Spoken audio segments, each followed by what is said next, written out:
స్పెక్స్తోనే ప్రాబ్లం వస్తుంది. స్పెక్స్ నేను అక్కడ ఇండియాలో చేయించుకుందాం అనుకుని కూడా మళ్ళీ అసలు ఎట్లా ఇక్కడికి వస్తున్నాం కదా, అందుకని అడిగింది. ఆప్థమాలజీ కూడా కవర్ అయిపోతుందా మన ఇన్సూరెన్స్లో? కన్సల్టేషన్ కవర్ అయింది, దానికి ఏదో సబ్సిడీ అదే లైక్ మన ఇప్పుడు ఓజంపిక్ ఎట్లా ఇస్తున్నారో అంతే కదా.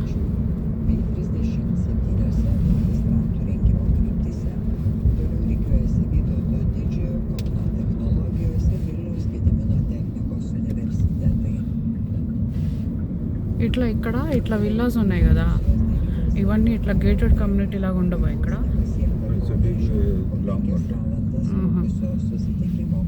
రావాలంటే అరగంట ట్రాఫిక్లో 40 minutes పట్టి.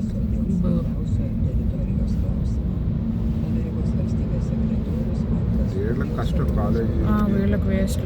వీళ్ళకి అదే బెటర్. అక్కడి నుంచి అయితే వెళ్ళిపోతుంది కదా, హాఫ్ అన్ అవర్ 20 minutesలో వెళ్తుందంట. ఒక్కొక్క రోజు 25 minutes పడుతుందంట.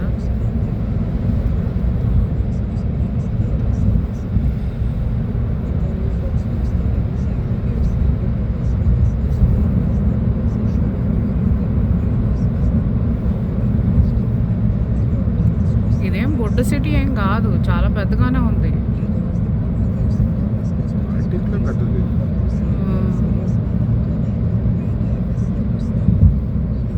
విల్నస్ ఇంత పెద్దగా ఉంది, మళ్ళీ కౌనాసు ఇట్లా మళ్ళీ పక్కన.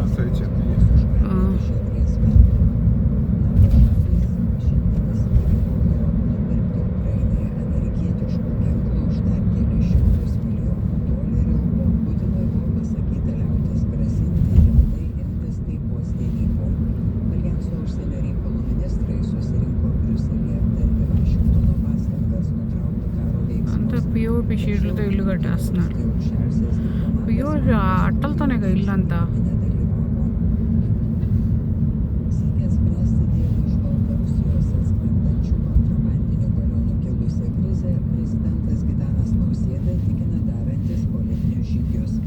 Šalies vadovo teigimu, iš Europos komisijos sulaukta pozityvių signalų, jog dėl susiklosčiusios situacijos Lietuvoje bendrijos spaudimas Baltarusijos režimui tik stiprės.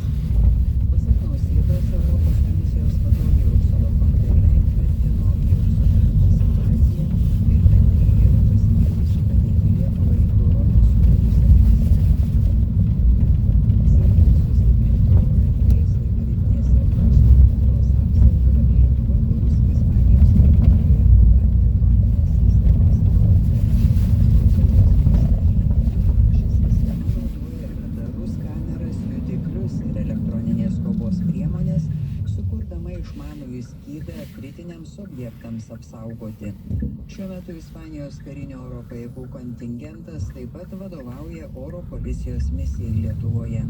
Šiaulių aviacijos bazėje tarnybą atlieka 200 karių su 11 naikintuvų oro